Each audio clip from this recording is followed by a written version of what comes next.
The billionaire CEO spent every Christmas alone until a woman with a huge heart changed his night forever. Before we start the story, tell me in the comments, what city are you watching from? And at the end, don't forget to rate this story from 0 to 10. Enjoy the story. The wreath fell. Again. Riley Hawkins looked at the snow-covered porch floor and let out a sigh, like someone who had just lost the last battle of a long war. "Wreath," she murmured, holding a tray of cookies with one hand while trying to pick up the decoration with the other. "We talked about this. Not today. Please, not today." The wreath didn't answer, obviously, but Riley kept staring at it as if she expected an apology. The cold Milwaukee wind blew straight into her face, messing up the strands of hair she had tried to pin up half an hour ago. Her apron was crooked. Her sock had a hole in the toe. And she was sure the porch light was flickering on purpose, as if it wanted to expose every flaw in the house at once. "All right, universe," Riley said to herself, adjusting the tray on her hip and taking a deep breath. "I get it. You don't want this night to be pretty. Message received." That's when she heard the footsteps. Firm footsteps. Expensive footsteps. Riley lifted her eyes and froze. A man was standing at the gate, tall, a perfect black overcoat. Short hair, perfectly styled, even with the wind destroying everything around them. He held his phone like someone checking an address for the 10th time, and he was looking at her house as if he had arrived at the wrong place in the universe. Riley blinked. He blinked back. And then the wreath fell again, because of course it did, hitting the ground with a dull, ridiculous thud that echoed through the awkward silence. Riley closed her eyes. "Universe, this is a joke, isn't it?" The man took a hesitant step forward. "Excuse me, His voice was deep, calm, polite, too polite for someone standing in the snow at 7 in the evening.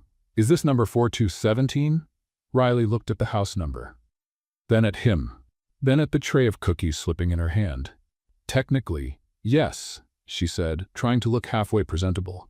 "But if you're looking for an elegant party, I think your GPS betrayed you." He frowned. "Elegant party? Yes." Riley gestured toward the house. "This here is more like a functional party, with noise, a lot of people, and a wreath that hates life."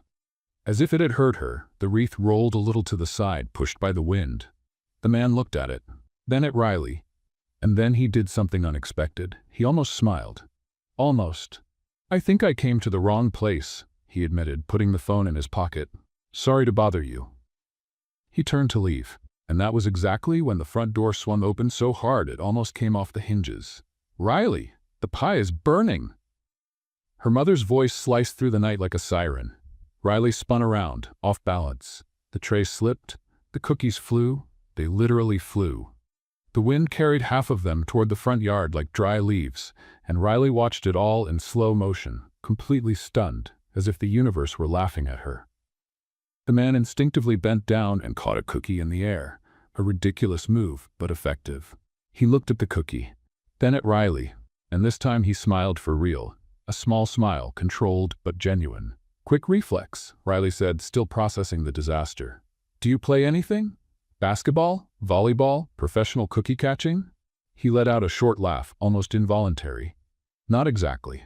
Riley picked up the empty tray from the ground, looked at the yard now covered in cookies and snow, and took a long breath. "Well, welcome to the chaos." "Riley," her mother's voice again, louder, more desperate. Riley closed her eyes and breathed like someone gathering strength for battle. "Just a second," she muttered, more to herself than to him. But when she turned to go inside, she noticed he was still standing there, still watching, not sure what to do. And that's when Riley felt it, that strange pull in her chest, that little spark she got whenever she saw someone lost. She knew that look. She knew it well. "Look," Riley said, fixing her apron. "I don't know who you're looking for, but do you want to come in? At least until you figure out the right address." He hesitated. "I don't want to get in the way." "Sir, you already saw 3 cookies fly and a wreath fall twice." Riley shrugged. "The damage is done." He looked at the house, at the flickering light, at the snow piling up on the porch. And then, for the first time that night, Andrew Callahan, billionaire CEO, a man who managed logistics for half the country, made a decision without planning it. "All right," he said, "just until I figure out where I am." Riley smiled. A crooked, tired but genuine smile. "Great. Because in there is a complete mess, and the more people we have to share the blame, the better. She opened the door.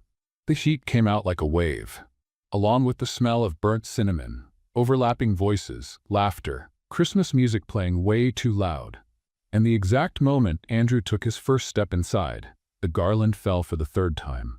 Riley looked back, looked at the garland, then looked at— "Welcome to the wrong place," she said with a half smile. "But who knows? Maybe it's the right one." Andrew didn't answer, but something inside him, deep down, began to melt. Riley pushed Andrew into the kitchen like someone pushing a lifeboat out into the ocean.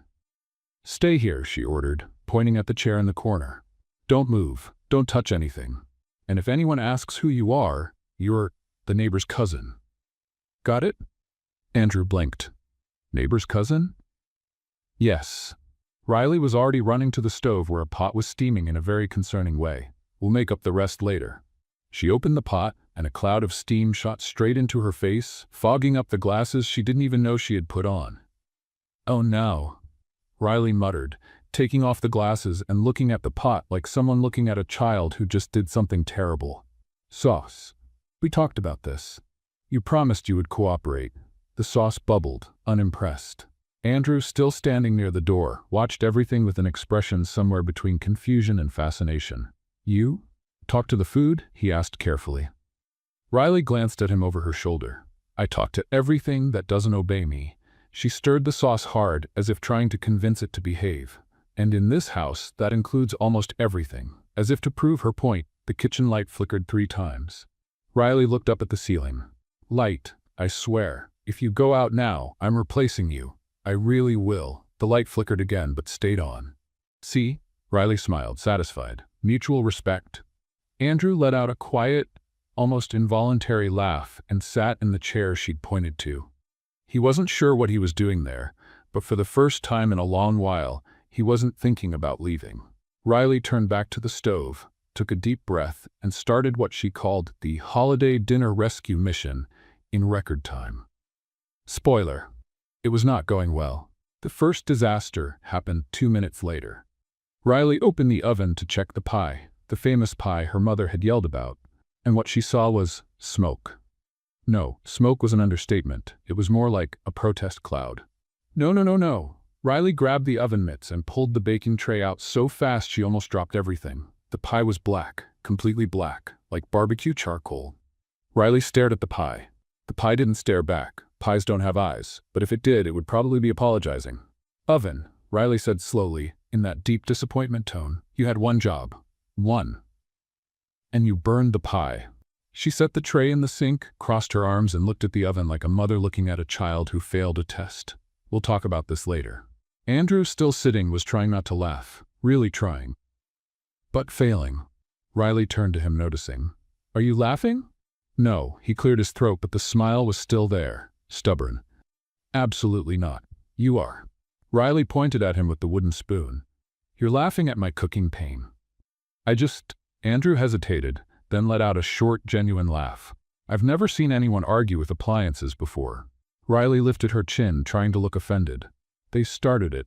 And before she could say anything else, the kitchen door opened again, and her mother came in like a whirlwind wearing an apron. "Riley, where's the pie?" She stopped in the middle of the kitchen, looked at the tray in the sink, and her eyes widened. "That was the pie?" "Technically it still is," Riley said, defensive. "Just in charcoal form." Her mother sighed deeply, put her hands on her hips, and then saw Andrew, sitting in the corner, watching everything. Her expression changed instantly. "Who are you?" Riley panicked. "This is the neighbor's cousin." Her mother frowned. "Neighbor's cousin?" "Yes." Riley nodded way too fast. "He was walking by, and I invited him for Christmas, because we're welcoming, very welcoming." Andrew stood, offering his hand with a formal politeness that seemed natural to him. "Andrew Callahan. Nice to meet you." Riley's mother shook his hand, still suspicious, but then her expression shifted. "Callahan," she repeated, testing the name. "Nice. Are you from Milwaukee?" "Yes, I am." "And how do you know Riley?" Silence. Andrew looked at Riley. Riley looked at Andrew. And then she said the first thing that came to her mind. "We met in the supermarket line." Her mother blinked. "Supermarket?" "Yes." Riley nodded, trying to look convincing. "He was buying milk, and I was buying bread. And we talked about Bakeries. Andrew choked, literally choked, but covered it as a cough. Her mother looked at both of them, still suspicious, then shrugged. All right, but you help set the table, Andrew, okay? Everyone works here. Of course, he said, and Riley swore she saw a playful spark in his eyes. Her mother left the kitchen, and Riley let out the breath she had been holding. Bakeries? Andrew murmured, coming closer. I panicked, Riley whispered back, stirring the sauce again. Did you have a better idea? Literally anything else. Riley laughed, then realized he was way too close. Close enough for her to smell his cologne. Something expensive, subtle, completely out of place in that chaotic kitchen. She cleared her throat and turned back to the stove. Well, now you're the neighbor's cousin I met in the supermarket line. Congratulations. You are officially inside my strange life. Andrew smiled, and then he did something Riley did not expect. He picked up the knife from the sink and started chopping the tomatoes waiting there. What are you doing? Riley asked, surprised. Helping. You know how to cook? No. He looked at the knife as if he had never held one before. But I know how to chop. Riley watched him for a second, trying not to laugh at the completely unprepared way he held the knife, then shook her head. All right. But if you cut your finger, I don't know how to take care of that. Noted. They worked in silence for a few minutes, and it was there, between the stubborn sauce, the burnt pie, and the microwave, Riley still hadn't argued with, that Andrew realized something. He couldn't remember the last time he had done this, cooked with someone, laughed about something so simple, been around real people, not at formal dinners, not in strategic meetings, just been. And it hurt in a strange way, a good way. Riley looked at him from the corner of her eye and noticed the change on his face. Hey, she called softly. Are you okay? Andrew blinked, coming back to the present. I am. Are you sure? Because you looked like someone who remembered they left the stove on. He smiled.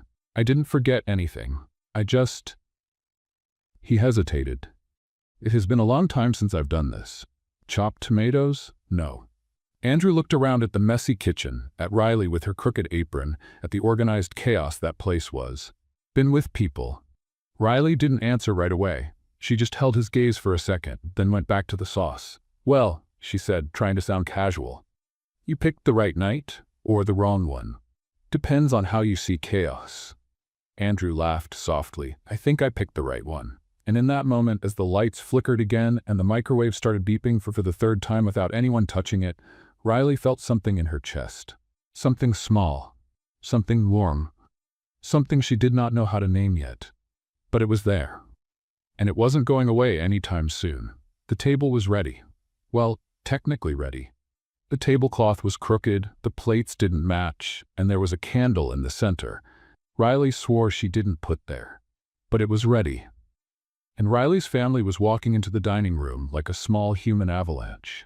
First came Uncle Marcus, wearing a Christmas shirt with a very confused reindeer printed on it. Then Aunt Denise, holding a bowl of mashed potatoes that looked like they were made by someone who had never seen mashed potatoes before. And then the kids. 3 of them, all shouting at the same time about who would sit where. Riley took a deep breath. She looked at Andrew, who was standing near the kitchen door, with the expression of someone who had just entered an alternate dimension. Last chance to run, she whispered. He looked at her, and then, surprisingly, shook his head. I'm staying. Riley didn't know if what she felt in her chest was relief or panic. Probably both. Riley, her father's voice echoed from the living room. Where's the neighbor's cousin? Andrew whispered back, almost laughing.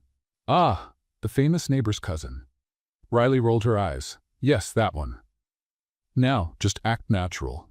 They walked into the room, and it was like the universe had pressed the total chaos button. The Christmas lights flickered. All at once. 3 times in a row. And then the garland, that cursed garland, fell from the wall with a dull thud that made everyone turn. Riley closed her eyes. Garland?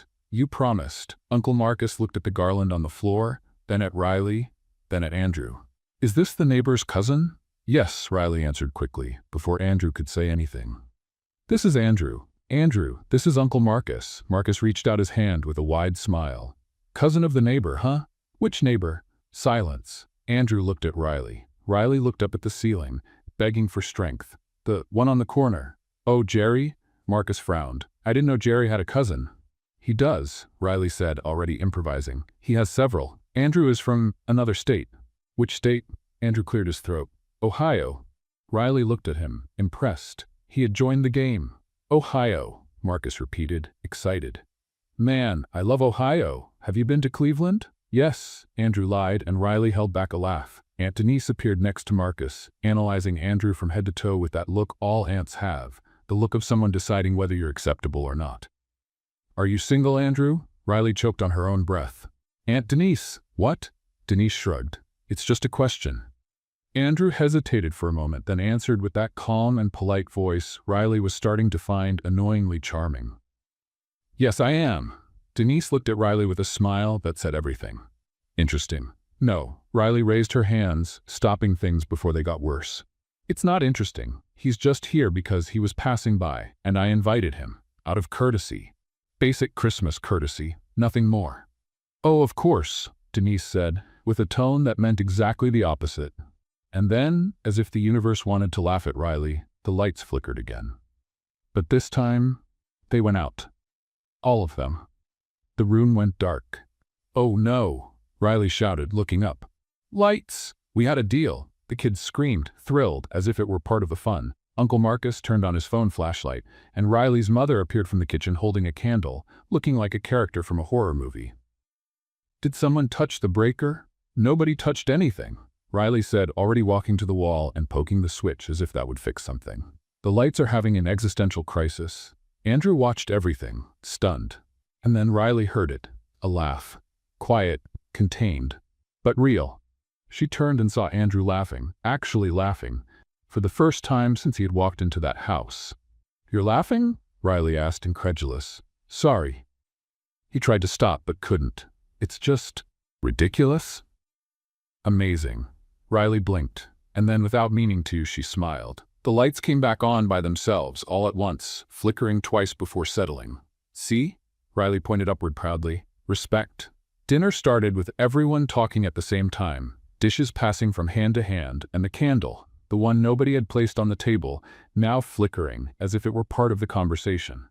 Andrew sat next to Riley, trying to keep up with the family's chaotic rhythm, but it was impossible. It was like trying to follow 5 conversations at once, while the lights flickered just to remind everyone they were still alive. Andrew. Riley's father leaned forward, serious. What do you do for work? Riley froze. She looked at Andrew, waiting for him to stutter or make up something absurd. But he didn't. He simply answered.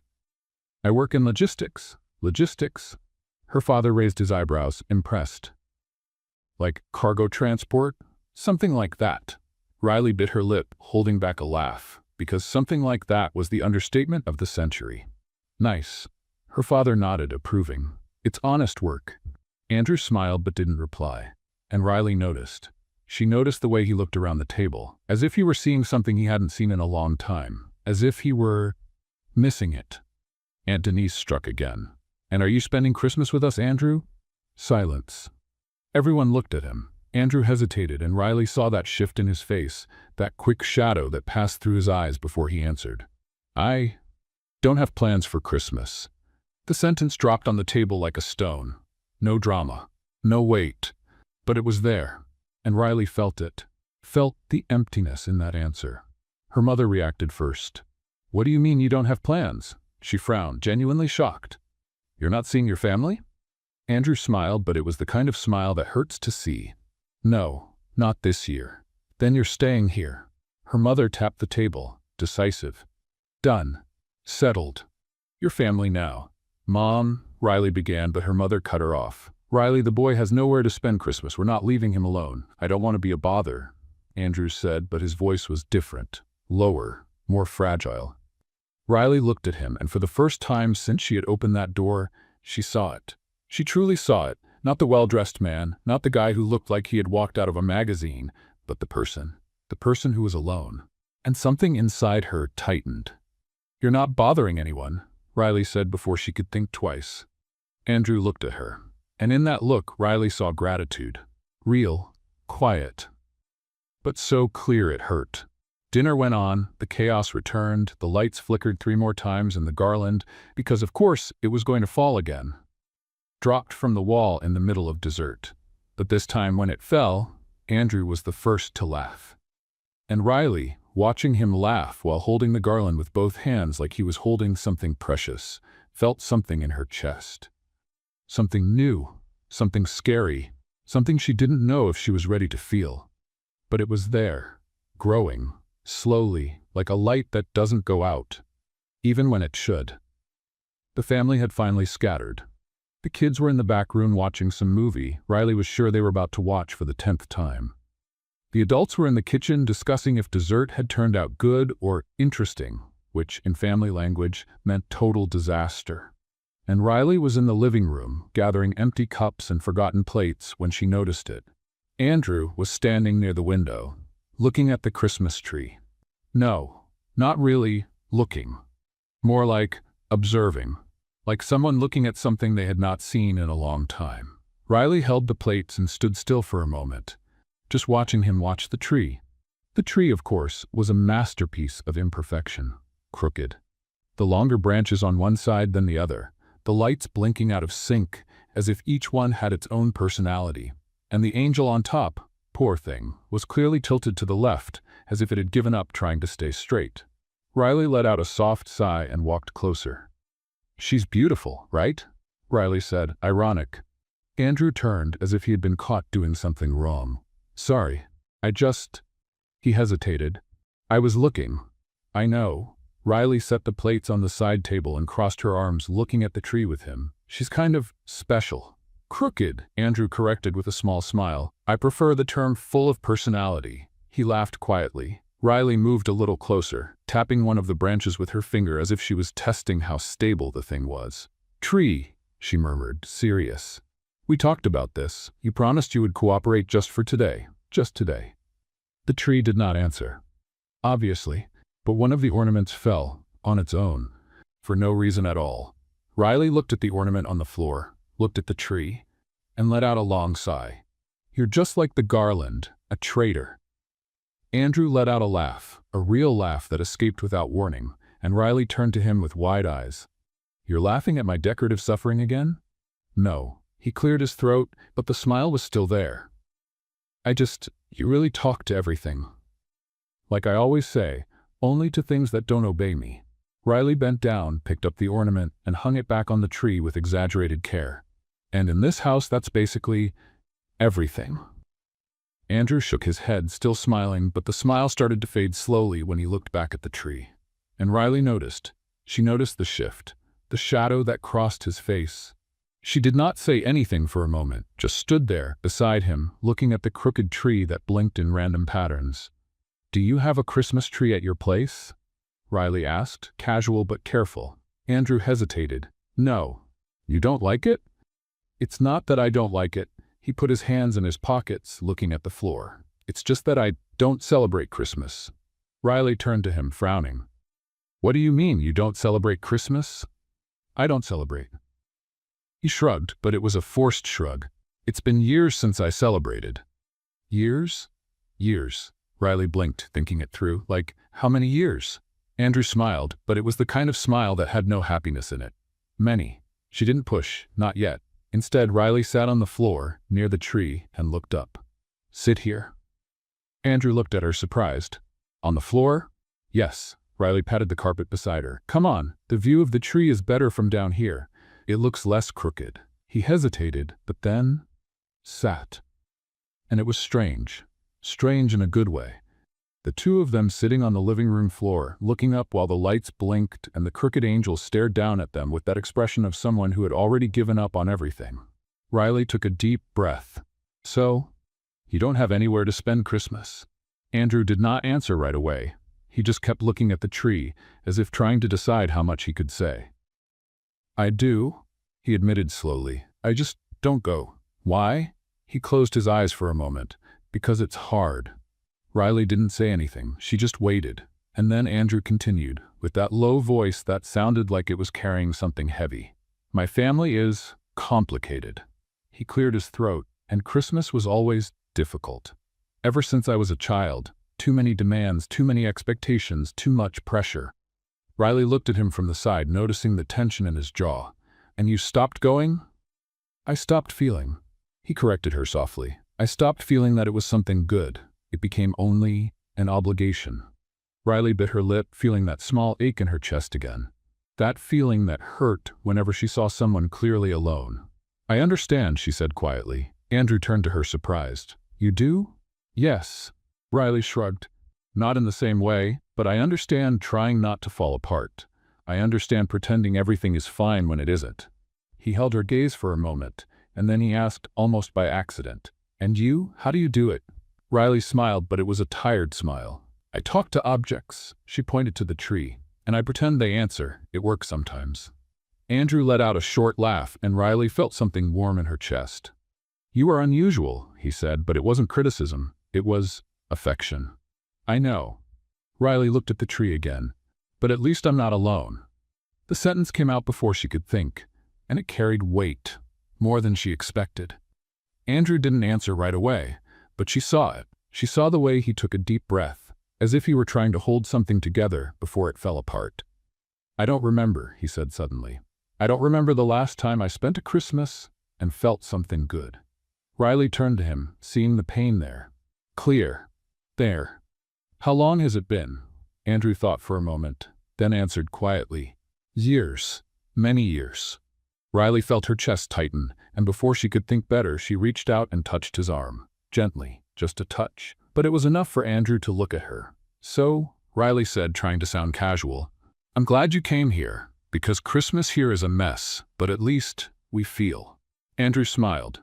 A small smile, but real. Yes. He looked around the room, at the crooked tree, the lights that were still flickering, the wreath that had been hung again and was already threatening to fall. You can feel it.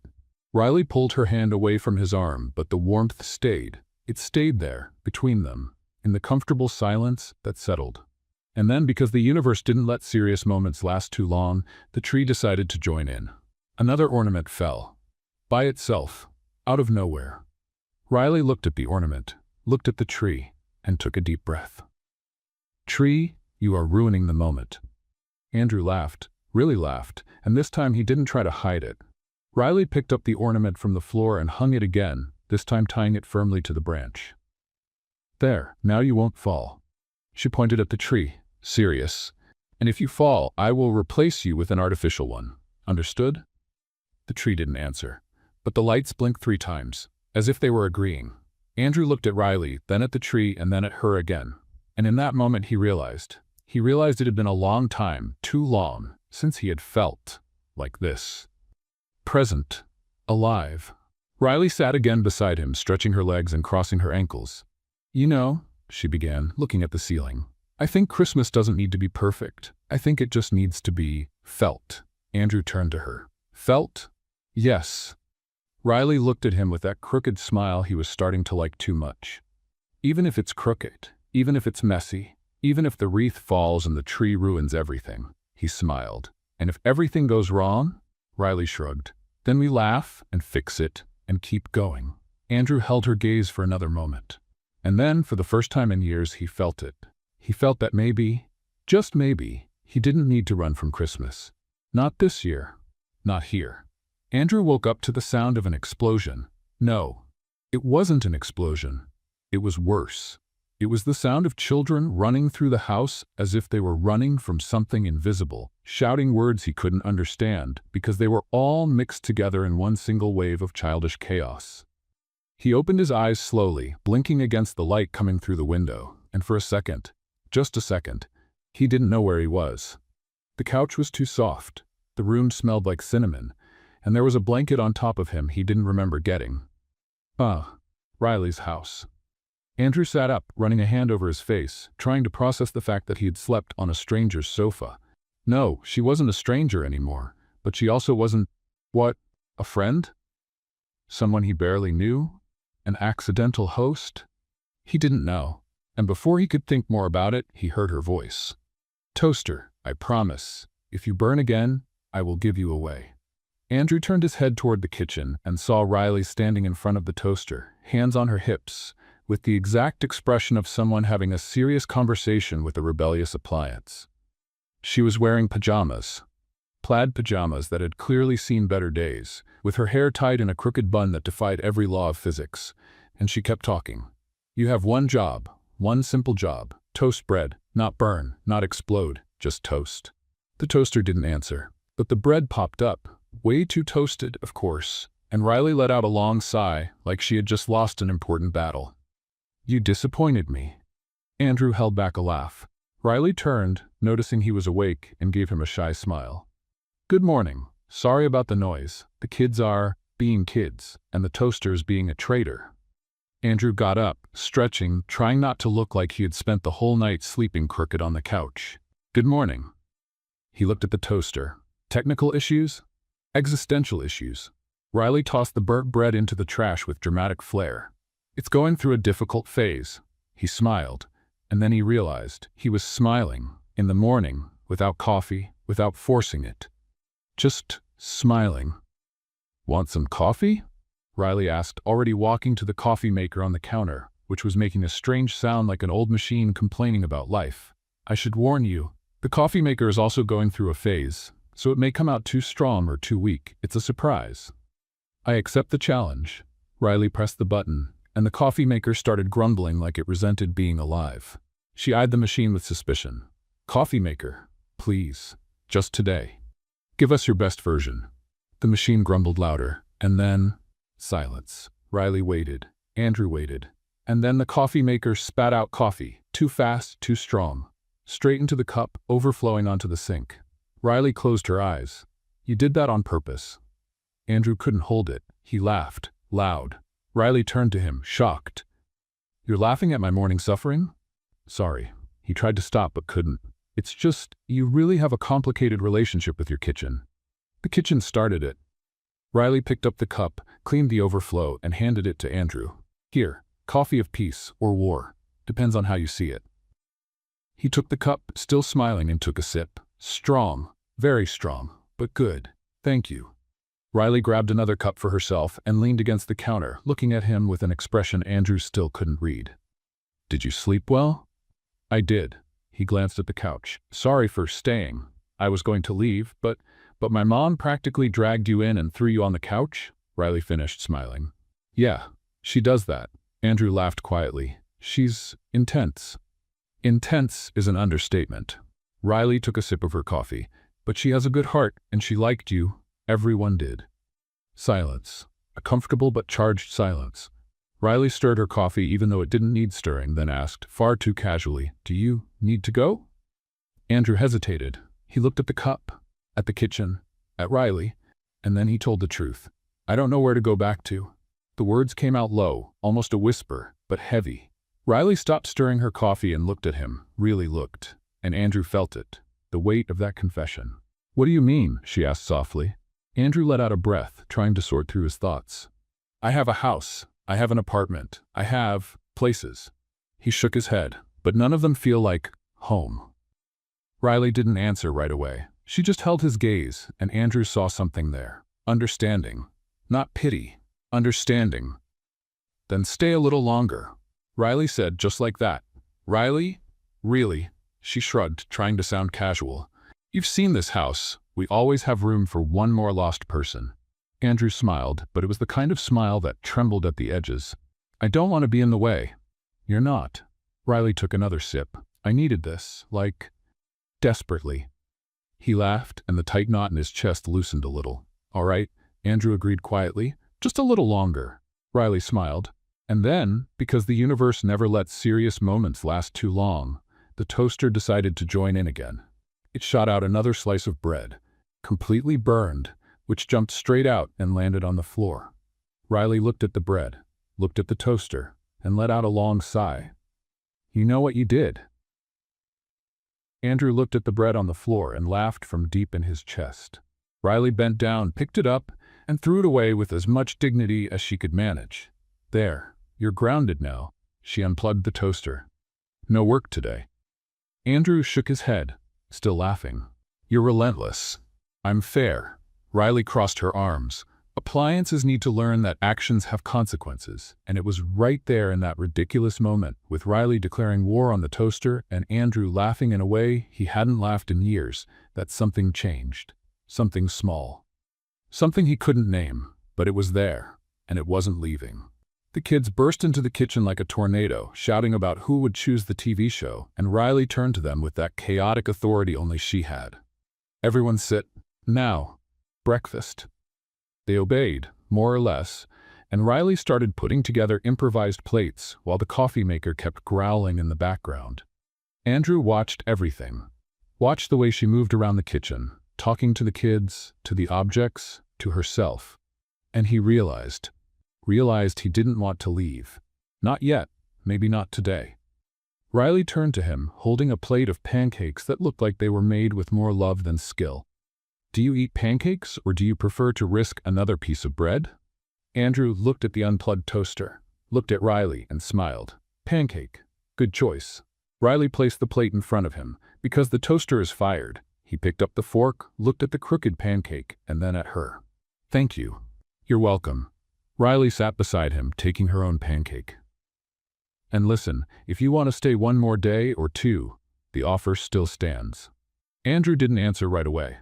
He just looked at her, at the chaotic kitchen, at the kids arguing softly in the background, at the coffee maker that had started growling again on its own. And then he said softly, "I want to." Riley smiled, a small smile, but real, then stay. And Andrew, for the first time in a long time, felt that maybe, just maybe, he had found something he didn't know he was looking for. A place that breathed chaos. But that, in a strange and inexplicable way, felt like home. Andrew was looking at the conduit, not on purpose. He was just walking down the hallway when he saw it. The wire sticking out of the side of the wall, loose, hanging as if it had given up being part of the house's structure. He stopped, looked, and felt that strange itch, the itch of seeing something broken and knowing it could be fixed. Riley came out of the bedroom with a pile of clothes in her hands, almost tripping over a sock on the floor. "Hey, are you okay?" She stopped beside him.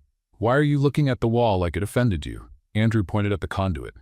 "This is loose." Riley looked. Blink. "Oh, yeah, it's been like that for about 3 months. 3 months? Yes."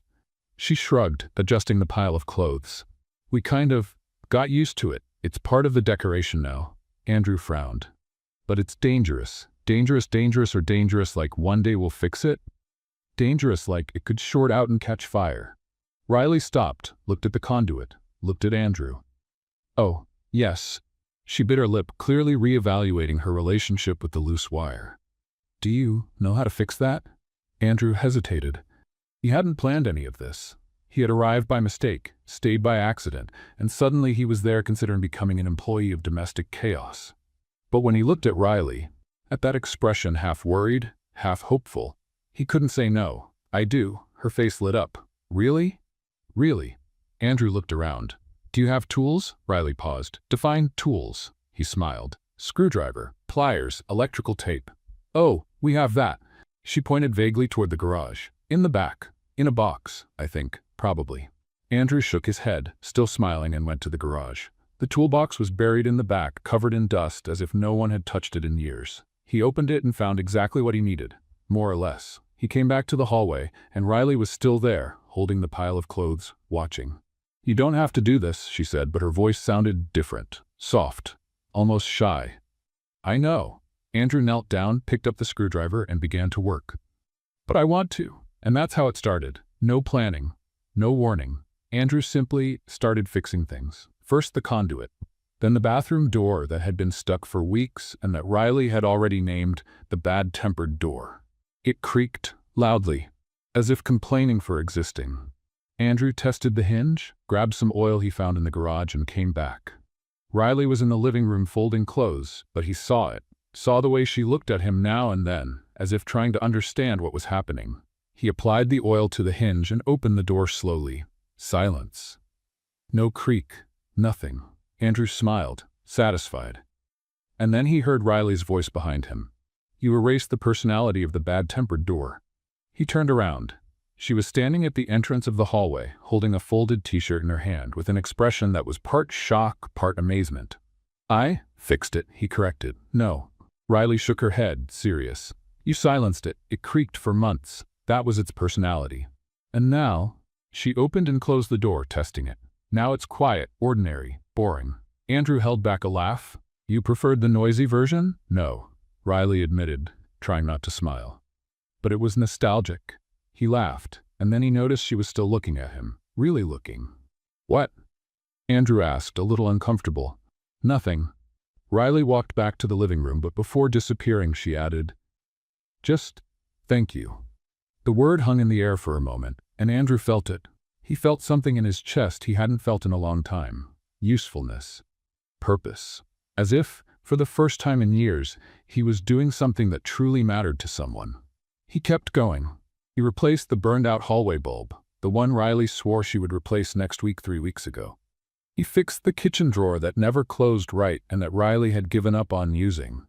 And he tightened the latch on the living room window that had been loose and, according to Riley's mom, was going to fall and hurt someone one day. Andrew worked quietly, focused, and only when he finished the latch did he realize Riley was sitting on the couch, watching him. How long have you been there? He asked. A while. She shrugged.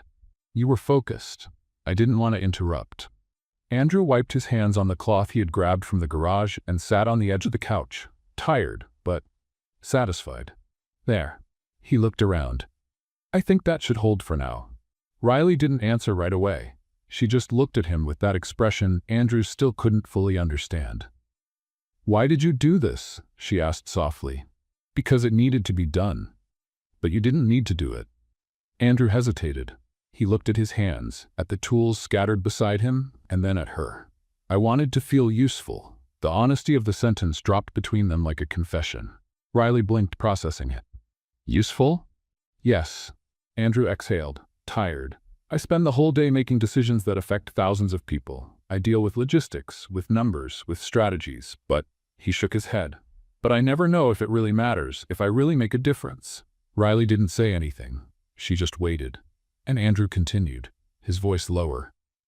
But here, he looked around at the house full of chaos, at the door that no longer creaked, at the light that finally worked. Here I see it. I see the result. I see that it mattered. Riley felt her chest tighten. She hadn't expected that. She hadn't expected someone like him, someone who seemed to have everything, to be carrying that kind of emptiness. Andrew, she began, but she didn't know what to say. He smiled, but it was that sad smile she was starting to recognize. Sorry, I shouldn't have said that. No. Riley leaned forward, meeting his eyes. You can say it. Always. He looked at her, and in that moment something shifted. Something small, but real. And then, because the universe didn't allow serious moments to last too long, the bathroom door creaked. Loudly, as if it were complaining. Andrew and Riley turned at the same time. The door was closed. Nobody had touched it, but it had creaked. Riley looked at Andrew. Andrew looked at Riley, and then they both started laughing. The door's back, Riley said between laughs. It's back. Impossible. Andrew stood up, went to the door and opened it again. Silence. No creak. He closed it. Nothing. But when he let go of the handle, creak! The door groaned, by itself, as if it were taking revenge. Riley fell back on the couch, laughing too hard. I told you! It's grumpy. You can't silence its personality like that. Andrew stared at the door, stunned. That makes no sense. Nothing in this house makes sense. Riley shouted, still laughing. And Andrew, even without understanding what on earth was going on, started laughing too. Because it was ridiculous. Because it was impossible. And because, for the first time in a long time, he was laughing for real. Riley wiped away tears from laughing and looked at him with that crooked smile Andrew was starting to love. Are you leaving now? She asked, trying to sound casual, but he heard it. He heard the tension in her voice. Andrew looked at the grumpy door, at the house he had spent the whole morning fixing, at Riley sitting on the couch looking at him like she was scared of his answer. And then he said, just like that, no. Riley blinked. No, no, Andrew smiled. There's still a lot to fix around here. She smiled back, a real smile, bright, lighting something inside him. Good. Because the kitchen faucet has been dripping for weeks. Andrew laughed. Of course you are. And in that moment, while the door creaked again as if it were laughing, Andrew realized something. He was not just fixing the house, he was fixing something inside himself. And maybe, just maybe, he did not need to leave so soon. The snow had come back, not heavy, just that light, almost lazy snow that falls slowly and makes Milwaukee look like a postcard forgotten in time. Riley was on the porch, wrapped in a coat 3 sizes too big for her, looking at the empty street, while her breath rose in the cold air. Andrew appeared behind her, holding 2 mugs of hot chocolate that Riley's mother had practically forced on him. "Your mother said you are going to freeze if you do not drink this." Riley turned, saw the mug, and smiled. "My mother thinks everything can be solved with hot chocolate." "And can it?" "Sometimes." She took the mug, feeling the warmth in her hands. "Thank you." They stood there for a moment, side by side, just watching the snow fall. And then Riley spoke, without thinking too much. "Want to take a walk?" Andrew looked at her, surprised. "Now?" "Yes." Riley shrugged, taking a sip of the chocolate. "Before the snow stops. It is pretty when it is falling." He hesitated. Andrew Callahan was not the kind of person who took a walk for no reason. He planned. He organized. He had roots and objectives. But when he looked at Riley, with that huge coat, her nose red from the cold, and that slightly crooked smile, he could not say no. "All right."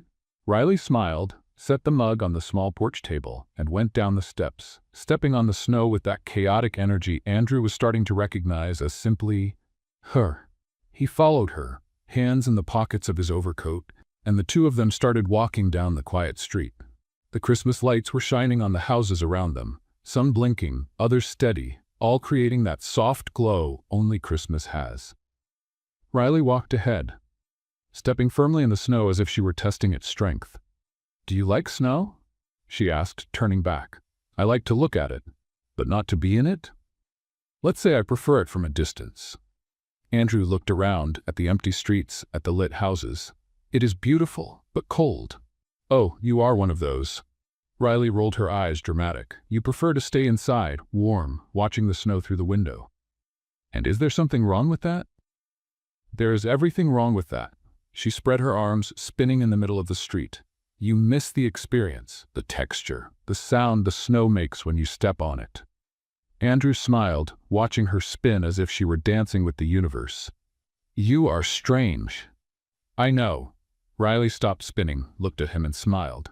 "But at least I am interesting." He laughed, and it was a real laugh, one that came out without him forcing it, without him controlling it. Riley noticed. "You just laughed." "I laugh." "No, you do not laugh. You do that polite little smile." She imitated him, making a restrained, formal expression. "But now you really laughed."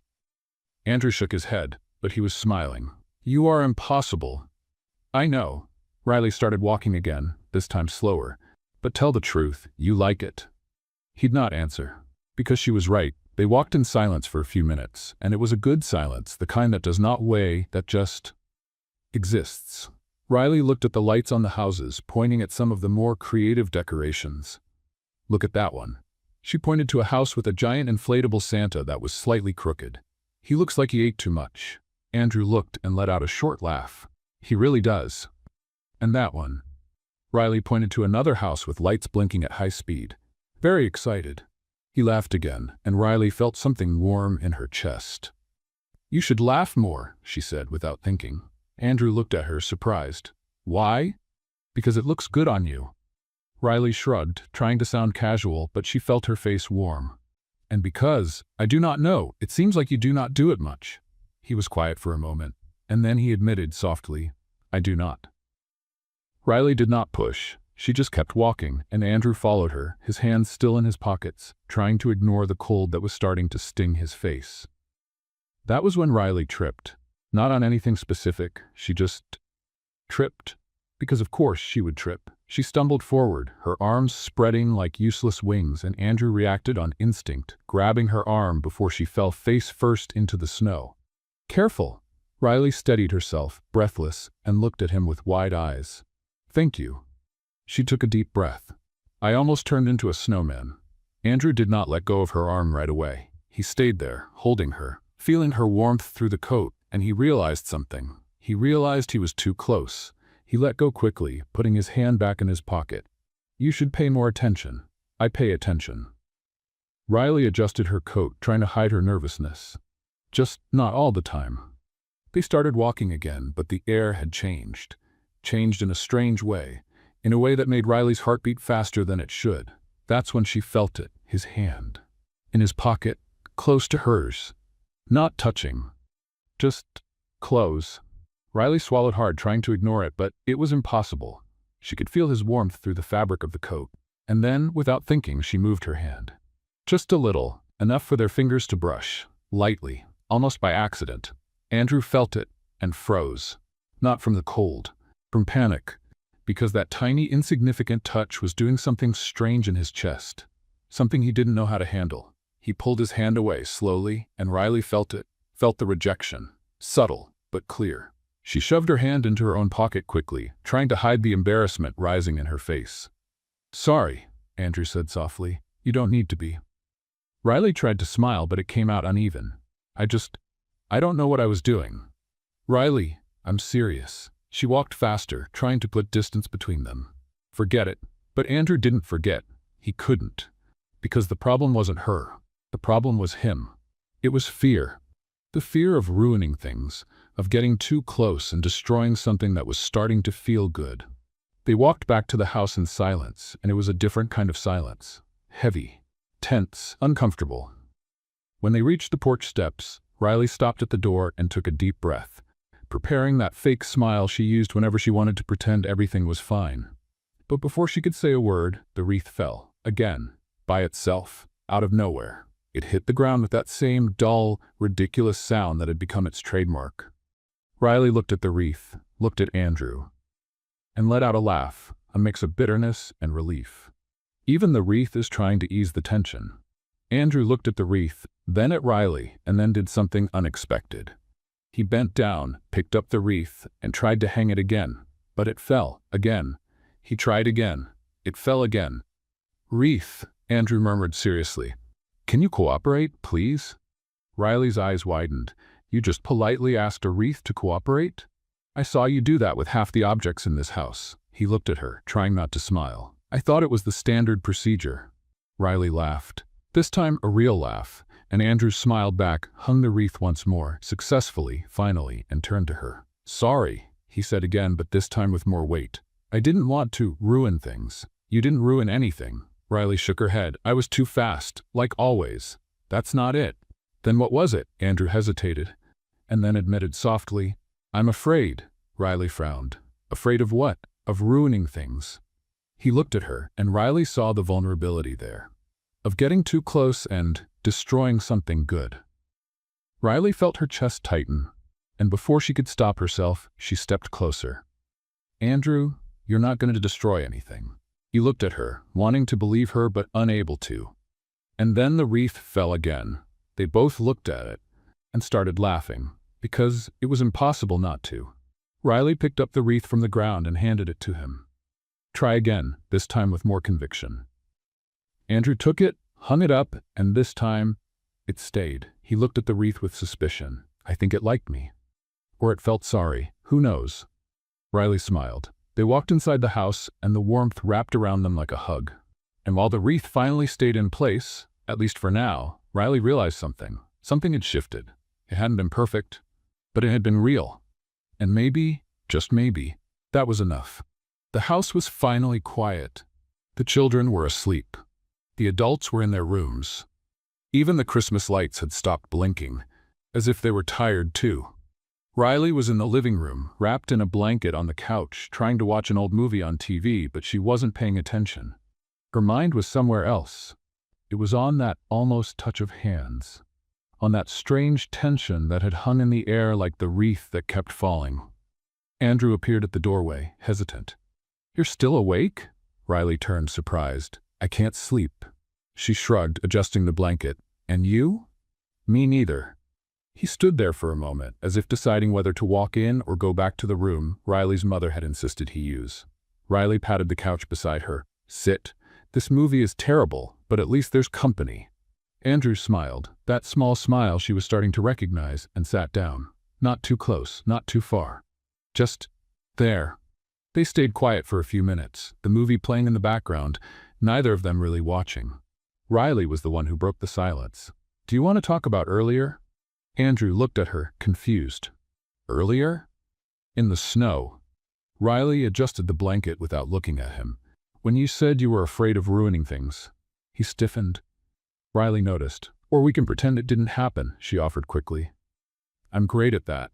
Pretending embarrassing things don't exist, like professional level. Andrew let out a short laugh, but it wasn't a happy one. No, he took a breath. I want to talk. Riley turned to him, giving him her full attention, and Andrew felt the weight of that look. It wasn't judgment. It wasn't pressure. It was just presence. I don't avoid Christmas because of work, he began slowly. I avoid it because it's hard. It always has been. Riley didn't say anything. She just waited. Andrew looked down at his hands, trying to organize his thoughts. When I was a kid, Christmas was complicated. My family has money. Always did. And with that comes expectation. A lot of expectation. He cleared his throat. My father wanted me to be perfect, perfect grades, perfect behavior, perfect future. Riley felt her chest tighten, but she didn't interrupt. And Christmas was the worst, Andrew went on, his voice getting softer, because that's when the whole family got together, and I had to perform, be the ideal son, smile, be grateful for the right gifts, say the right things, and if I messed up. He paused, swallowing hard. If I messed up, my father made it clear I had disappointed everyone. Riley felt tears sting her eyes, but she held them back. Andrew, I was 8 years old, he said, his voice trembling slightly. And I remember sitting at the Christmas table, the whole family watching, and my father asking what I wanted to be when I grew up. And I said I wanted to be an architect. Riley frowned. And what's wrong with that? Nothing. Andrew smiled, but it was a sad smile. But it wasn't what he wanted to hear. He wanted me to say businessman or CEO, something that made sense to him. But you were a child.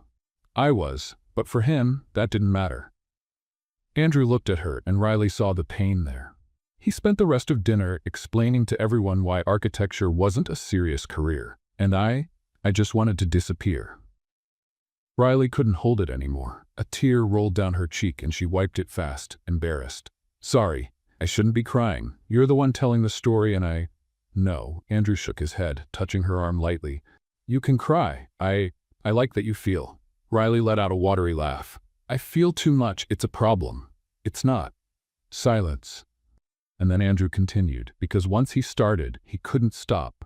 I stopped going to Christmas dinners when I turned 18. I made excuses. Work, trips, anything. And at first my father called, demanding explanations. But after a few years, he stopped. He stopped calling? Yes. Andrew let out a tired breath. And that's when I realized he didn't call because he missed me. He called because it was expected of him. And when I stopped showing up, he just moved on. Riley felt her heart crack a little. Andrew, I know it sounds dramatic, he said, trying to smile. I know people go through worse things, but, he hesitated, but for me, Christmas became that. A reminder of not being enough, of never being what someone wanted. Riley didn't think, she just reached out and took his hand. Firm, warm, real. Andrew looked at their hands and felt something break inside him. Something he had been holding for far too long. I've never said this out loud, he admitted, voice rough. Never. So I'm the first? Yes. Riley squeezed his hand and Andrew squeezed back. Thank you for trusting me, she said softly. Thank you for listening. They stayed like that for a moment, Tessa et al. Just holding hands, and that's when the lamp beside the couch flickered. Once, twice, and went out. Riley looked at the lamp, stunned. Really? Now? The lamp didn't answer, obviously. Riley let go of Andrew's hand reluctantly and poked the lamp like she was waking someone up. Lamp, we were having a moment, a serious moment, important, and you decided to go out, now? Andrew let out a laugh, a real laugh, deep from his chest, and Riley turned to him, half offended, half relieved. You're laughing? Sorry. He wiped his eyes, still laughing. It's just, you really talk to everything. And it works? Sometimes. Riley poked the lamp again, harder. Lamp, turn on. I need to see his face. The lamp flickered and turned back on. Riley looked at Andrew, triumphant. See? Respect. He shook his head, still smiling, and Riley went back to the couch. Closer this time. Sorry, she said. I ruined the moment. You didn't. Andrew looked at her, and there was something different in his eyes, something lighter. You eased it, and I needed that. Riley smiled. So, did the lamp help?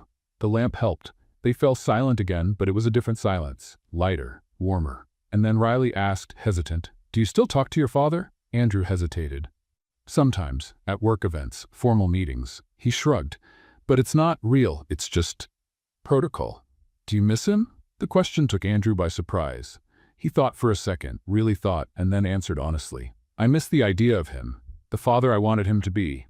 But the father he actually is? Andrew shook his head. No, I don't. Riley nodded, taking it in. That makes sense. It does? It does. She looked at him with that disarming sincerity only she had. We don't have to miss the people who hurt us, even if they're family. Andrew felt his chest tighten again, but this time it was different. It was relief. Thank you. You're welcome. Riley shrugged, trying to sound casual, but Andrew saw it, saw the affection there, the concern, the care. Riley, he began but didn't know how to finish. She looked at him, waiting, and then Andrew said the only thing he could.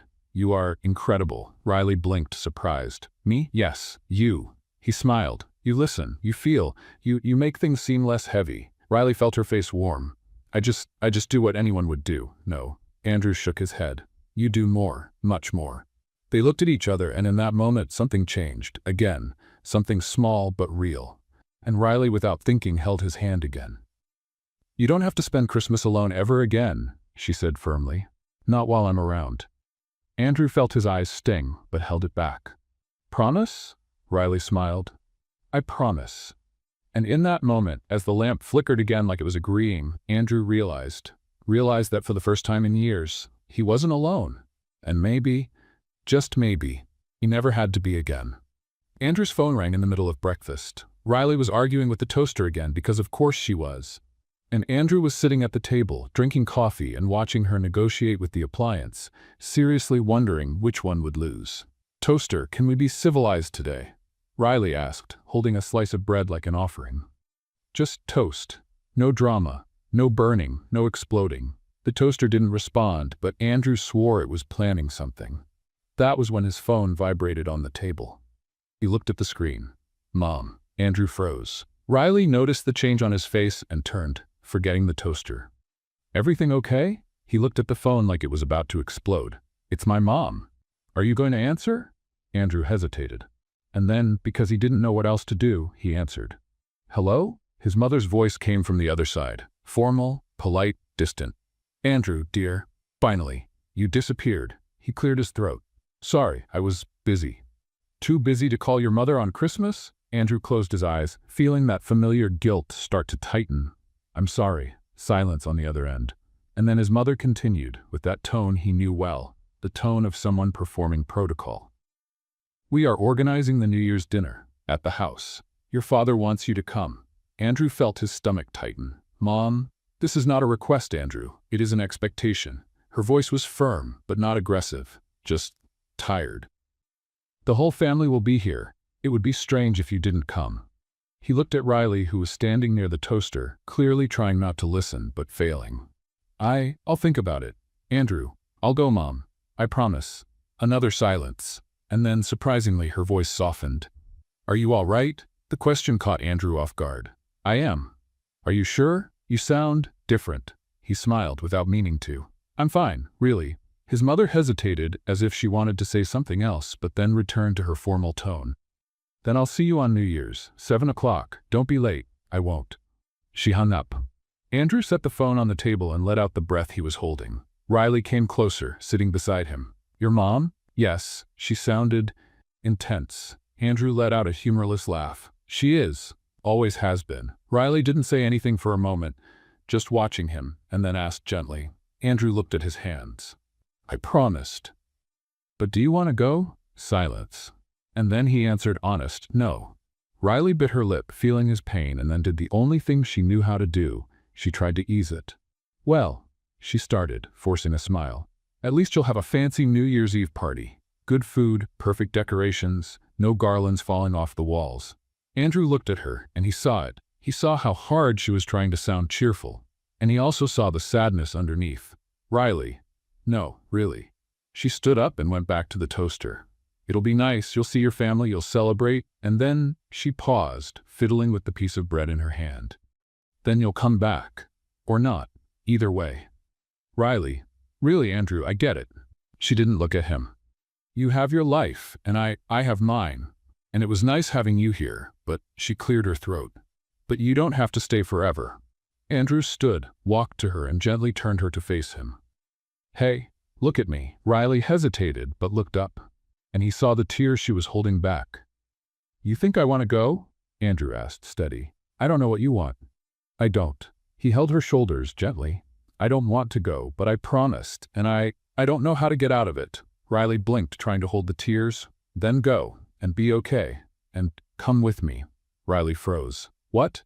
"Come with me," Andrew repeated, and this time there was urgency in his voice. "To the New Year's Eve dinner, come with me." Riley's eyes widened. "Andrew, I can't." "Why not?" "Because," she gestured vaguely, "because it's your family, your fancy, elegant family, probably with porcelain plates and crystal glasses and I'm me. I talk to toasters." Andrew smiled. "I know, and that's why I want you to come." "Andrew, please," he held her hands. "I can't do this alone. Not again." "But if you're there," he hesitated. "If you're there, I can handle it." Riley felt her chest tighten, and before she could answer, her mother stormed into the kitchen like a tornado. "Did I hear an invitation?" Riley and Andrew jumped. Her mother stood in the doorway, eyes shining with excitement. "Mom, were you listening?" "Of course I was." She entered the kitchen like she owned the stage. "He invited you to meet his family." "Mom, that's not exactly." "It's exactly that." She turned to Andrew, serious. "Andrew, are you sure? 'Cause a lot." "I'm sure." Her mother smiled, then shouted toward the living room. "Everyone." Andrew invited Riley to New Year's with his family, and chaos erupted. The kids screamed. Uncle Marcus marched into the kitchen with his arms up like his team had just won a championship. "I knew it. I knew you two were together." "We are not together," Riley protested, but no one listened. Aunt Denise appeared next, already planning. "You need a dress. A nice one. Elegant. I know a store." "Aunt Denise, and shoes. You can't wear sneakers." "I wear sneakers for everything." The whole house turned into a cheering crowd, everyone talking at once, and Riley looked at Andrew with pure panic on her face. "See what you did?" He smiled. "I see. And you're not going to help me?" "No." Riley rolled her eyes, but she was smiling. And then, in the middle of the chaos, the toaster decided to join in. It shot the toast, completely burned, across the kitchen, and it landed on Uncle Marcus's head. Everyone froze. They looked at the toast. They looked at the toaster. And then Marcus took the toast off his head, looked at it, and declared, solemn, "Even the toaster is celebrating." The house erupted in laughter. Riley covered her face, unable to believe it, but laughing too. Andrew watched everything. The chaos, the noise, the family celebrating as if it were a national holiday, and he realized this was exactly what he needed. Not perfection, not protocol. Just life. Riley turned to him, still laughing, and asked between giggles, "Are you sure you want to take me? Because if this toaster sabotages me here, imagine what it'll do at your house." Andrew smiled. "I'm sure." Riley looked at him, seeing the sincerity there, and felt something in her chest. Something warm. Something scary. Something she couldn't name yet. "All right." She took a deep breath. "I'll go." The house exploded again. Cheers, clapping, someone even put on music, and Riley shook her head, amazed. "I'm going to regret this, aren't I?" Andrew held her hand gently. "Probably." Riley laughed. And in that moment, while her family celebrated as if New Year's had arrived early, and the toaster smoked in the background like it was proud of itself, Riley realized. She realized she was scared. Scared she wouldn't fit in. Scared she'd disappoint. Scared she'd be too much. Or not enough. But when she looked at Andrew, at the way he held her hand as if he was holding something precious, she thought that maybe, just maybe, it might be worth the risk. The Callahan house was flawless. No, flawless wasn't enough. It looked like a showroom from an architecture magazine where no one actually lived. They only posed for photos. Riley stepped out of the car and looked at the mansion with wide eyes, trying to process the size of the place. "Andrew," she whispered, "is this a house or a museum?" He let out a low laugh, but Riley saw the tension in his jaw. "It's my family's house." "That doesn't answer my question." Andrew held her hand, a small but steady gesture, and Riley felt his warmth through the gloves Aunt Denise had insisted she wear. "Breathe," he murmured. "You will be fine." Riley looked at him, trying to believe it. "What if I break something?" "You are going to break something." "Andrew." "But it's all right." He smiled, and there was affection there. "I will be right beside you." Riley took a deep breath, adjusted the dress her mother had practically sewn onto her, and walked up the steps like someone who knew she was about to be judged from head to toe. The door opened before Andrew could press the doorbell. An elegant woman, hair perfectly pulled back, classic black dress, posture of someone who never relaxed, stood in the doorway with a polite smile that did not reach her eyes. Andrew, her voice was soft but cold. "I'm glad you came." "Mother." Andrew kissed her cheek, far too formal to feel natural. "This is Riley." Andrew's mother turned to Riley with that look, the look that evaluates, judges, and catalogs everything in 2 seconds. Riley reached out her hand, trying to appear confident. "Nice to meet you, Mrs. Callahan. Thank you for the invitation." Andrew's mother shook her hand, a quick, polite, warmth-free handshake, and smiled. "The pleasure is ours. Please come in." They walked inside, and Riley felt it. She felt the difference. The house was silent. There were no children's voices, no music playing, no smell of burnt food or lights flickering, just silence and perfection. Too much perfection. The floor was polished marble. So polished Riley could see her reflection, and she had to hold back the urge to ask if stepping on it was allowed. "Let me introduce you to the rest of the family," Andrew's mother said, leading them to the living room. And that was when Riley noticed. There were people sitting on elegant sofas, holding wine glasses, speaking in low, controlled tones. No one laughed loudly. No one made big gestures. It was as if they had all read the same manual on how to look elegant in public. Riley swallowed hard. Andrew felt her tension and gave her hand a gentle squeeze, the kind that says, "I'm here." "Everyone, this is Andrew and—" His mother hesitated, as if she had forgotten the name. "Riley." Riley gave a small wave, trying to smile, but it came out crooked. "Hi, nice to meet you." An older man, clearly Andrew's father, stood up, looking Riley up and down with an expression she knew well. Disapproval disguised as curiosity. "So you are Riley." His voice was deep, authoritative. "Andrew mentioned you on the phone." "He did?" Riley looked at Andrew, surprised. He had not mentioned that. Andrew cleared his throat. "I said I was bringing someone." "Someone." His father repeated it like the word tasted unpleasant. "Interesting." Riley felt the sting but tried to ignore it.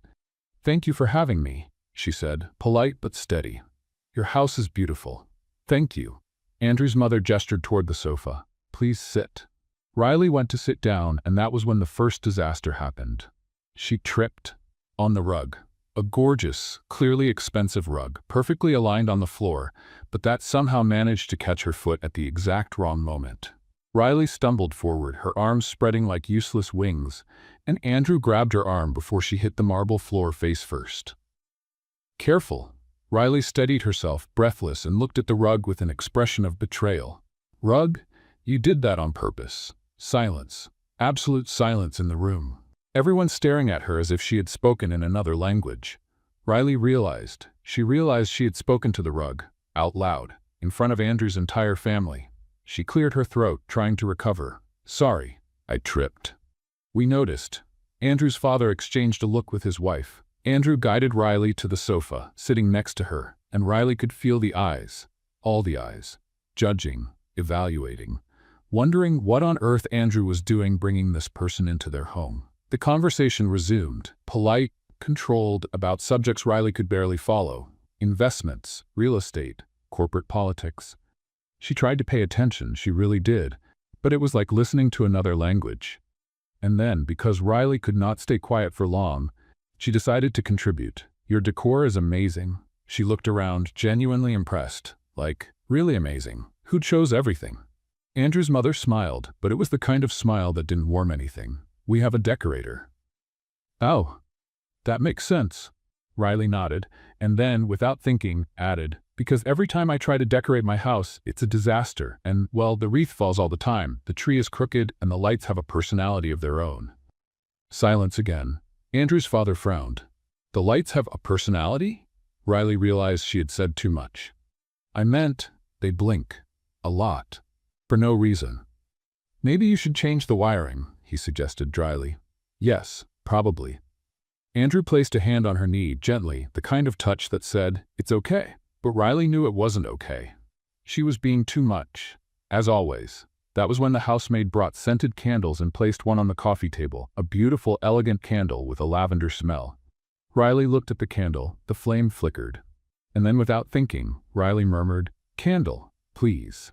Don't go out now. I need all the light I can get so I don't make another mistake." The flame flickered again and went out. By itself. No wind, no reason. Riley stared at the candle as if it had betrayed her for the third time that night. You too? Really? Andrew held back a laugh, but Riley saw it. She saw the way his shoulders shook. But his family did not find it funny. Andrew's father stood up, took a match, and lit the candle again with the expression of someone who was starting to regret allowing any of this. Maybe it's the air conditioning, he said, but his tone suggested he thought the problem was something else. Riley sank into the sofa, wanting to disappear. Dinner was served, and it was beautiful. Porcelain plates, silverware, linen napkins, pew. Riley was afraid to stain. She tried to eat slowly, carefully copying the movements of everyone around her. But when she reached for her water glass, she spilled it. Not much, just a little, but enough for the edge of the perfect tablecloth to get wet. Riley froze, watching the water spread slowly across the expensive fabric. I'm sorry. She grabbed her napkin quickly, trying to dry it. I'm clumsy, very clumsy, I'm sorry. Andrew's mother forced a smile. It's all right, accidents happen. But her tone said the opposite. Andrew saw it. He saw the shame on Riley's face, saw the way she shrank, trying to make herself small, and something inside him broke. Riley is not clumsy, he said firmly, looking at his mother. She's human, and that's refreshing. The table went silent. Andrew's mother blinked, surprised. Andrew. No, Mother. He turned to Riley, holding her hand on the table. She is real. She laughs. She feels. She talks to objects because she sees life in everything. And he hesitated but continued. I like that. A lot. Riley looked at him, her eyes shining. Andrew. His father cleared his throat, uncomfortable. Andrew, we are not judging. Yes, you are. Andrew looked at him, and there was something different there. Something stronger. You always judge. You always have. And I'm tired. A heavy silence. And then Andrew stood up, still holding Riley's hand. We're leaving. Riley's eyes widened. Andrew, you don't need to. Yes, I do. He looked at her with a determination she had never seen before. You don't deserve to be in a place where you're not welcome. And in that moment, while his family watched in shock, Andrew chose, and he chose her. The car was silent. Not the comfortable silence they had learned to share. It was the heavy, tense silence that makes the air hard to breathe. Andrew drove with his eyes fixed on the road, his jaw tight. Riley looked out the window, watching Milwaukee's lights pass by, but not really seeing anything. She was trying not to cry, trying very hard. Riley, Andrew began, but she cut him off. You didn't have to do that. I had to. No. Riley turned to him, her voice trembling. You didn't have to leave. You didn't have to defend me. I'm used to that. Andrew looked at her, surprised. Used to what? Not fitting in. Riley quickly wiped her face, trying to hide it. I already knew it would be like that. I knew I would spill something, say too much, be too much. I always am. Riley, and you. She shook her head, her voice breaking. You have a world, Andrew. An elegant, organized, perfect world. And I don't belong in it. You think I want that world? Andrew asked, his voice rising.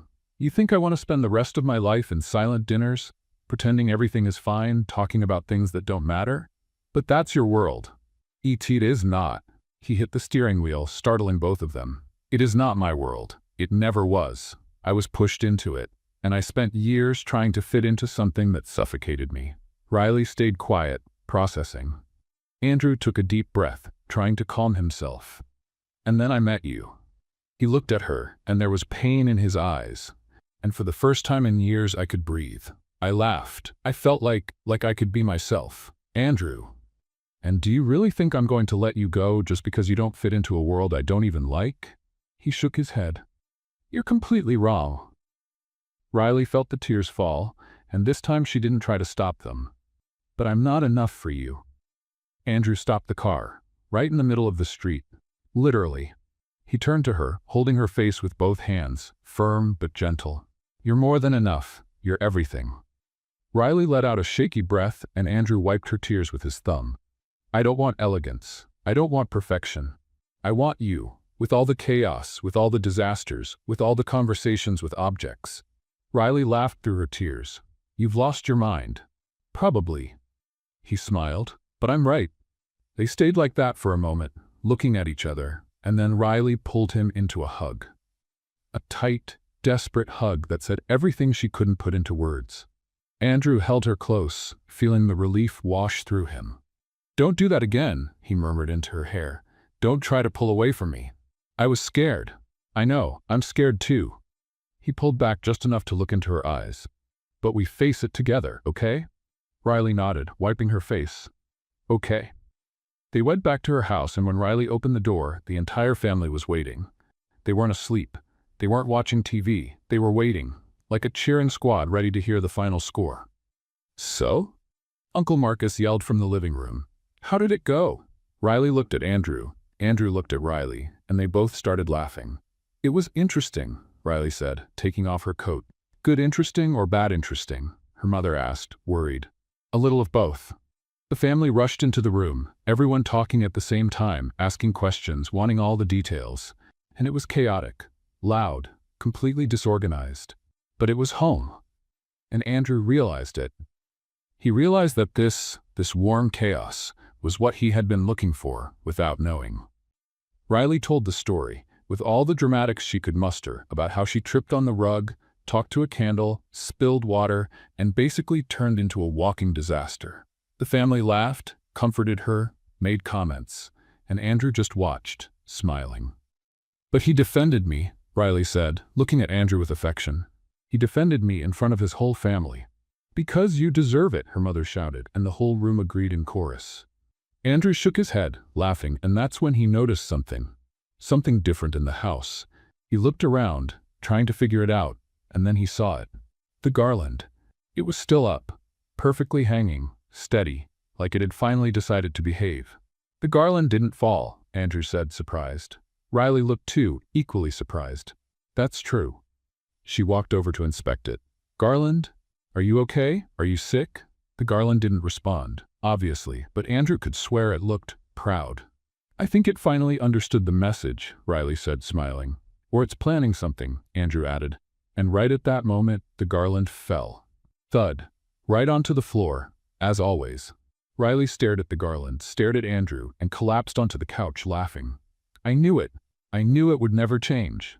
Andrew laughed too, picking up the garland and looking at it like a mischievous pet. "It did it on purpose." "Of course it did!" Riley pointed at it dramatically. "It waited for the perfect moment.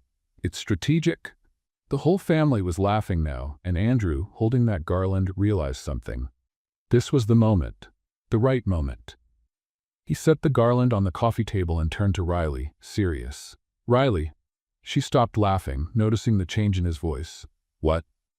Andrew took a deep breath. "I don't know what I'm doing. I don't know if this is going to work, but," he held her hands. "But I know I don't want to be anywhere else but by your side." Riley's heart raced. "Andrew, and I know we met only a few days ago, and I know this is way too fast." "But," he smiled, nervous. "But when it's right, it's right.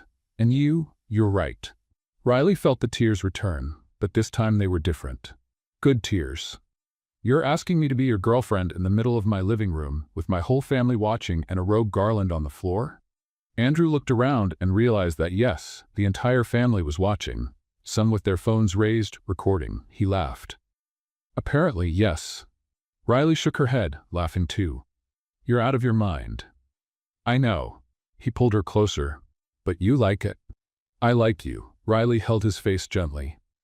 "I like you a lot," and then she kissed him. Right there, in the middle of the living room. With the whole family shouting, the garland on the coffee table, and the Christmas lights blinking like they were celebrating too. It was a messy kiss, a little crooked, full of smiles and tears, but it was perfect, completely perfect. When they pulled away, breathless, the room exploded. Shouts, applause, someone even threw confetti that Riley had no idea where it came from. "I knew it!" Uncle Marcus shouted. "I always knew." "You didn't know anything," Aunt Denise said, laughing. Riley hit her face against Andrew's chest, dying of embarrassment but laughing too. "Your family is intense," he murmured. "I warned you." Andrew kissed the top of her head. "And I wouldn't change a thing." They stayed like that for another second, just holding each other while chaos happened around them. And then, because the universe has a peculiar sense of humor, the garland, sitting on the table, started rolling. By itself. Slowly. Crossing the room like it had a life of its own. Everyone stopped, watching. The garland rolled all the way to the door. And stopped. Riley looked at the garland, looked at Andrew, and whispered, "It has a problem." Andrew held back a laugh. "Or it's happy. Garlands do not get happy. This one does." And in that moment, while the family laughed and the garland rested peacefully by the door, Andrew realized what he had found. It wasn't perfection. It wasn't elegance. It was something much better. Something real. Something that breathed. Something that felt. And for the first time in a long time, Andrew wasn't afraid. He had no doubt, just certainty. Certainty that he was exactly where he was supposed to be. 6 months later, the snow had returned. Not the light, lazy snow from their first meeting. This was firm, determined snow, covering Milwaukee like a thick white blanket. Riley was in the kitchen arguing with the toaster. Again, because some things never change. "Toaster, we've been through this," she said, holding a slice of bread like she was negotiating. "You toast. I eat. Nobody gets hurt. It's simple." The toaster didn't answer, but Riley swore it was planning something. Andrew walked into the kitchen already dressed in a suit. He had an important meeting in an hour, but stopped when he saw the scene. "Are you arguing with the toaster again?" Riley turned, offended. "It started. The toaster cannot start anything. It has no awareness." "You don't know that." Riley pointed at the appliance. "It has personality. Bad personality." Andrew shook his head, smiling, and walked to her, kissing the top of her head as he took the slice of bread from her hand. "Let me try." He put the bread in the toaster, pressed the button, and waited. 2 minutes later, the bread popped up, perfectly toasted. Riley looked at the bread, looked at the toaster, and then looked at Andrew with a look of absolute betrayal. "It likes you more than it likes me. Maybe it just needs firmness." "Firmness?" Riley crossed her arms. "I am very firm." "You are many things, love." Andrew smiled, spreading butter on the toast. "But firm is not one of them." Riley rolled her eyes, but she was smiling. 6 months. 6 months since that chaotic Christmas that had turned everything upside down. 6 months since Andrew had chosen her. In front of his family, in front of everyone. And it was the best choice he had ever made in his life. They had spent the following months discovering each other. Learning. Laughing. Arguing sometimes. Always about silly things like who was responsible for the garland falling for the 1000th time. Andrew had moved to an apartment closer to Riley's house, not because he needed to, but because he wanted to. He wanted to be close to her. Close to that chaos that, somehow, made everything make sense. And now, there in the kitchen, while Riley argued with the toaster and the Christmas lights blinked in the background, because of course they still blinked, Andrew realized he was home. Truly home. "Are you sure you don't want to come with me to the meeting?" he asked, taking a sip of coffee. "I'm sure." Riley took his toast and took a bite. "Corporate meetings are not my thing. I'd probably talk to the projector." Andrew laughed. "You probably would, and then I'd get thrown out, and you'd have to defend me again." "I will always defend you." Riley stopped chewing, looking at him with that look that still made his heart race. "I know." They stayed like that for a second, just looking at each other, until Andrew's phone vibrated on the table. He looked. "Mom?" Riley saw the change in his face. "Are you going to answer?" Andrew hesitated. After that New Year's Eve night, he had kept his distance from his family. Not out of anger. He didn't have the energy for anger. Just out of necessity. He needed space. He needed to breathe. But his mother had called a few times over the last months. Not many, but enough for Andrew to realize that maybe, just maybe, she was trying. He answered. "Hello?" "Andrew." Her voice sounded different, softer, less formal. "Do you have a minute?" "I do." Silence on the other end, and then she said something Andrew didn't expect. "I wanted to apologize." He froze. "What?" "For the dinner, for the way we treated Riley, for—" She paused, clearly uncomfortable. "For the way we always treated you." Andrew felt his chest tighten. "Mom, I know I wasn't the mother you needed. I know your father." She cleared her throat. "I know we were wrong. Very wrong. And I'm sorry." Andrew closed his eyes, feeling the emotions rise. "Thank you. And I wanted to invite you for Christmas again." She hesitated. "But this time it would be different. Less formal, more human." Andrew looked at Riley, who was watching him with that quiet, steady support. "I'll think about it," he said honestly. "All right?" His mother sighed. "And Andrew, Riley is welcome. Always." He smiled. "I'll tell her." "Take care, son." "You too, Mom." He hung up and stood there for a moment, processing. Riley walked over and touched his arm. "You okay?" she apologized. Riley's eyes widened. "Really? Really? And how do you feel?" Andrew thought for a moment. "I'm not sure." He looked at her. "But I think it's okay." Riley smiled, and Andrew pulled her into a hug. They stayed like that, hugging in the middle of the kitchen as the toaster started making that strange sound again. "She's jealous," Riley murmured against his chest. Andrew laughed. "Probably." He went to the meeting and Riley stayed home, Hugh straightening up the living room and working on the Christmas decorations, which, as always, were a loving disaster.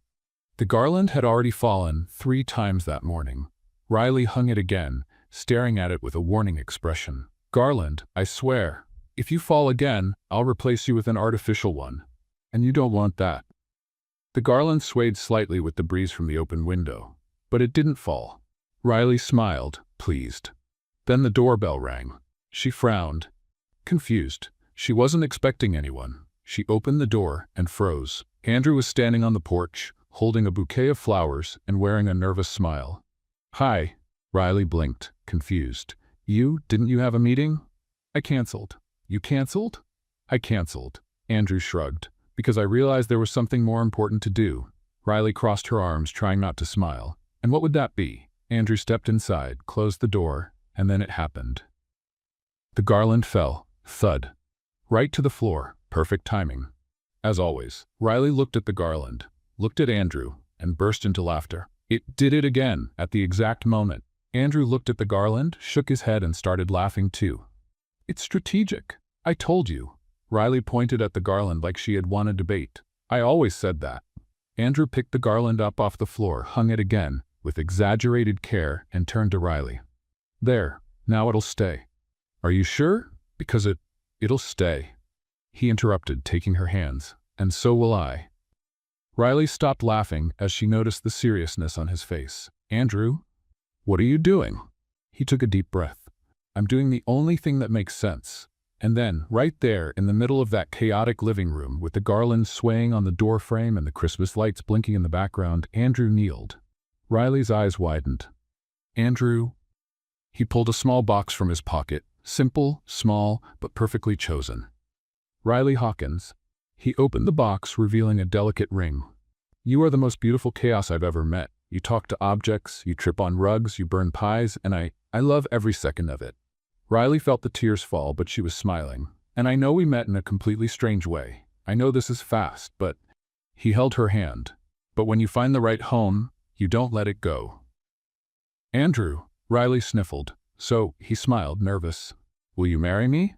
Even knowing the garland will fall at our wedding? Even knowing the toaster will sabotage our honeymoon?" Riley laughed through her tears. "You're impossible." "I know. But you like that. I love that."